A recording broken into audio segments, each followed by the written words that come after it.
Hi viewers, welcome to our channel. ప్రస్తుతం మనతో పాటు సీనియర్ జర్నలిస్ట్ దామ బాలా సార్ అని వాటితో మాట్లాడు. నమస్కారం సార్. నమస్తే సార్, సజ్జలకి ఈసీ షాక్ ఇచ్చింది సార్. తన మీద సిఐడి విచారణ జరపాలని చెప్పేసి ఈసీ కోరింది.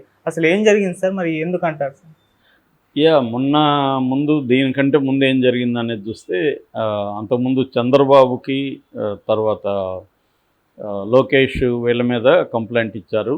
Malladi Vishnu sitting MLA Vijayawada central.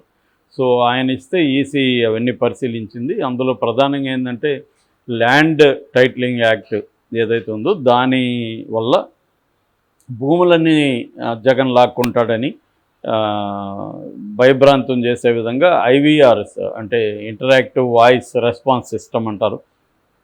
Calls అంటే మనకి అనేక కాల్స్ వస్తూ ఉంటాయి, వాయిస్ కాల్స్ అంటాం, అది అట్లాంటివి వస్తుంటాయి కదా.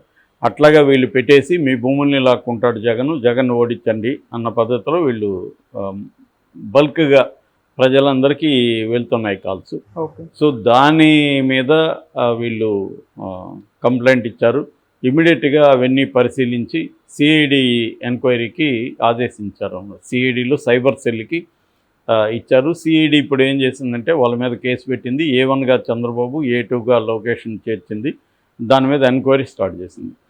దానికి కౌంటర్గా తెలుగుదేశం వాళ్ళు ఏం చేశారంటే వర్ల రామయ్య వెళ్ళి ఇంకొక కంప్లైంట్ ఇచ్చాడు. అదేంటంటే పెన్షన్లు ఇట్లాగా ఇళ్లలో ఇవ్వకపోవడానికి చంద్రబాబు కారణం అని ఐవీఆర్ఎస్ కాల్స్ వీళ్ళు కూడా సజ్జల రామకృష్ణారెడ్డి వాళ్ళ అబ్బాయి సజ్జల భార్గవరెడ్డి, అతను IT సెల్కి YCP IT cell incharge అనమాట. సో తన మీద కంప్లైంట్ ఇచ్చారు. ఇప్పుడు తన మీద కూడా సిఐడిని ఆదేశించారు. అంటే ఇది పోటాపోటీగా అప్పట్లో ఇక్కడ బెదిరించినట్టుగా నీకు సిఐడి ఉంది, నాకు సిఐడి ఉంది, నీకు ఏసీబీ ఉంది, నాకు ఏసీబీ ఉంది, నీకు ఇంటెలిజెన్స్ ఉంది, నాకు ఇంటెలిజెన్స్ ఉంది అని కేసీఆర్ని అప్పుడు చంద్రబాబు బెదిరించాడు కదా. అలాగే ఇప్పుడు కూడా నా మీద సిఐడి చేస్తారా, మీ మీద కూడా చేస్తామని వాళ్ళు. ఎందుకంటే నేను ఇందాక ఒక వీడియోలో చెప్పినాను, అక్కడ ఎవరికి ఏమి నీతి నిజాయితీ లేకపోతే కోడ్ ఆఫ్ కాండక్ట్ ఇవి చేయొచ్చు ఇవి చేయకూడదు అనేది ఏం లేదు. దేనైనా ఉపయోగించుకోవాలనే ఒక డెస్పరేట్ సిచ్యువేషన్ ఇరువైపులా కనిపిస్తుంది. ఇటు వైసీపీలో ఇటు కూటమిలో డెస్పరేట్గా ఉన్నారు ఇద్దరు. ఎందుకంటే ఇద్దరికి కూడా life and death situation. So ఈ క్రమంలో రకరకాల ఆరోపణలు, కౌంటర్ ఆరోపణలు చేసుకోవడం, ప్రచారాలు విపరీతంగా, కోర్టులు చెప్పినా కూడా వినకపోవడం. కోర్టులు వివేకానంద రెడ్డి హత్యను గురించి మాట్లాడొద్దని కడప కోర్టు చెప్పింది, డిస్ట్రిక్ట్ కోర్టు. దాని మీద కూడా హైకోర్టుకి వెళ్ళినా కూడా హైకోర్టు మీరు అక్కడే తేల్చుకోండి వెళ్ళండి అని చెప్పింది.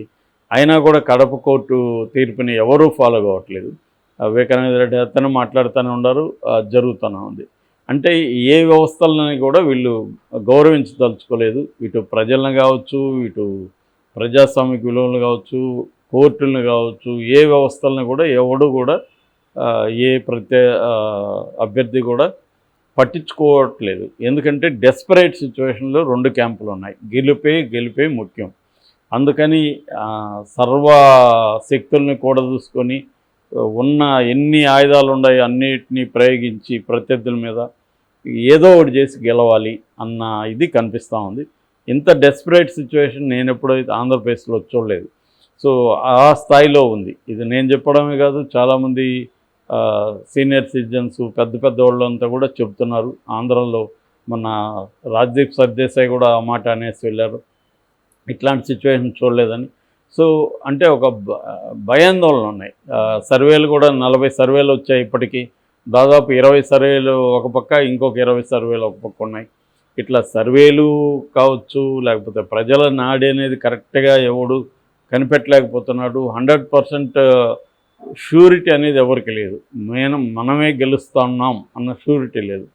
అందుకని ఏం చేస్తున్నారంటే ఎన్నికల కమిషన్ని కూడా ఎవరు ఉపయోగించుకోవాలి. సహజంగానే ఎన్నికల కమిషన్ బీజేపీ చెప్పినట్టు వింటుంది. ఎందుకంటే ఎన్నికల కమిషనర్లు 3 ఉంటారు సెంట్రల్లో. 3 నియమించే అధికారం ఉన్న కమిటీలో 3 ఉంటారు.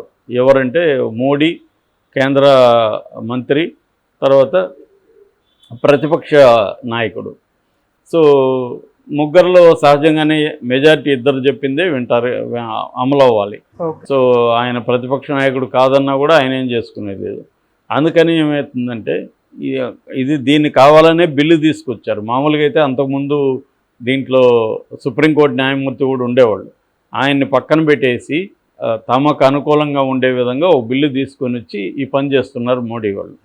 సో అందుకని ఎన్నికల కమిషన్కి అటానమిటీ అనేది పోయింది, స్వతంత్ర ప్రతిపత్తి అనేది పోయింది. మోడీ కానీ బీజేపీ నాయకులు ఏం చెప్తే ఎన్నికల కమిషన్ అది వినాలి, ఎందుకంటే వాళ్ళు నియమించింది వాళ్ళే కాబట్టి. రేపొద్దున ఎప్పుడన్నా తీసేయచ్చు. కూటమి ఎన్నికల కమిషన్ని ఇన్ఫ్లుయెన్స్ చేయడం మొదలైంది. మొన్నటి వరకు ఇన్ఫ్లుయెన్స్ చేయలేదేమో అని అందరూ అనుకున్నారు, కానీ స్టార్ట్ అయింది. నిన్న డీజీపీని బదిలీ చేశారు, ఇద్దరు అనంతపురం అండ్ రాయచోటి డిఎస్పీలని ఇద్దరిని బదిలీ చేశారు. సో ఇంకా కూడా బదిలీలు ఉంటాయంటున్నారు. సిఎస్ను కూడా బదిలీ చేసే అవకాశం ఉంది. దాదాపు 25 మందిని బదిలీ చేయమని పురంధేశ్వర్ అనేక సార్లు కేంద్ర ఎన్నికల కమిషన్ పిటిషన్ పెట్టారు. నిన్న కనక మేడలు కూడా అక్కడ మాజీ ఎంపీ, ఆయన కూడా తెలుగుదేశం తరపున కూటమి తరపున వెళ్ళి ఎలక్షన్ కమిషన్కి వెళ్తే పెద్ద ఎత్తున వీళ్ళు ఎలక్షన్ కమిషన్ని ఇన్ఫ్లుయెన్స్ చేసి తమకు అనుకూలంగా డెసిషన్స్ తీసుకోవాలని, జగన్కి వ్యతిరేకంగా డెసిషన్స్ తీసుకోవాలని ట్రై చేస్తున్నారు. సో ఈ మొత్తం కాంటెక్స్ట్లో మనం చూడాలి. చూసినప్పుడు ఇటు సిఐడిని ప్రయోగించడం కావచ్చు, వాళ్ళ మీద చర్యలు తీసుకోవడం కావచ్చు, ఈసీ అనేది స్టార్ట్ అయింది. నాకు తెలిసి ఈ 5-6 రోజుల్లో డ్రాస్టిక్ మార్పులు జరిగే అవకాశం ఉంది. ఓవరాల్గా బీజేపీ చంద్రబాబుకు అనుకూలంగానే నిర్ణయాలు తీసుకునే వైపుగా కదులుతుంది. దాని స్ట్రాటజీలు మారడంలో నేను ఇందాక ఒక వీడియోలో చెప్పినట్టుగా అది సెంట్రల్లో కాన్ఫిడెన్స్ కోల్పోయింది. మనకు స్వతంత్రంగా 300 పైన సీట్లు వస్తాయని నమ్మకం బీజేపీకి పోయింది. 200+ వస్తేనే ఎక్కువ అన్న ఫీలింగ్ అయితే వచ్చింది. ఎందుకంటే ఓటింగ్ సరళి చూసిన తర్వాత వాళ్ళు సమీక్షించుకుంటున్నారు. సో అందుకని వాళ్ళు సౌత్ ఇండియా మీద బాగా ఫోకస్ చేస్తున్నారు. సౌత్ ఇండియాలో ఒక 70 సీట్లు తెచ్చుకుందాం అనుకున్నారు, అందులో 70 కాదు కదా, కనీసం 20-30 కూడా వచ్చే పరిస్థితి లేదు. సో అందుకని ఇప్పుడు వాళ్ళ షిఫ్ట్ చేంజ్ అయినట్టు కనపడుతుంది. మొన్నటి వరకు జగన్ని సపోర్ట్ చేసి ఇప్పుడు జగన్ మీద విమర్శలు ఎక్కువ పెట్టడం మొదలుపెట్టారు. ఖచ్చితంగా వైసీపీ కూడా దాన్ని కౌంటర్ చేస్తుంది. మొన్నటి వరకు జగన్తో ఉన్న అనుబంధం పక్కన పెట్టి ఇప్పుడు తెలుగుదేశంకి వెళ్తున్నారు.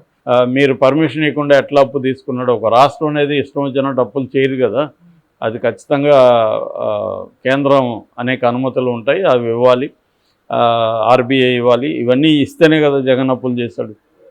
అట్లాగే జగన్ మాఫియా అని, తర్వాత కుంభకోణాలు జరుగుతున్నాయని, ఇసుక అని, మద్యం అని ఇవన్నీ మాట్లాడుతున్నారు. ఇవన్నీ మీరు ఎందుకు చర్య తీసుకోలేదు? మీకు ఆల్రెడీ పురంధేశ్వర్ కంప్లైంట్ ఇచ్చి కూడా చాలా కాలం 6 నెలల పైన అయింది, ఎందుకు మరి దాని మీద కనీసం చిన్న చర్య కూడా తీసుకోలేదు? కాబట్టి క్లియర్గా ఏంటంటే మొన్నటి వరకు జగన్ వైపు ఉన్నారు, ఇప్పుడు హఠాత్తుగా వాళ్ళ దాంట్లో షిఫ్ట్ వచ్చింది.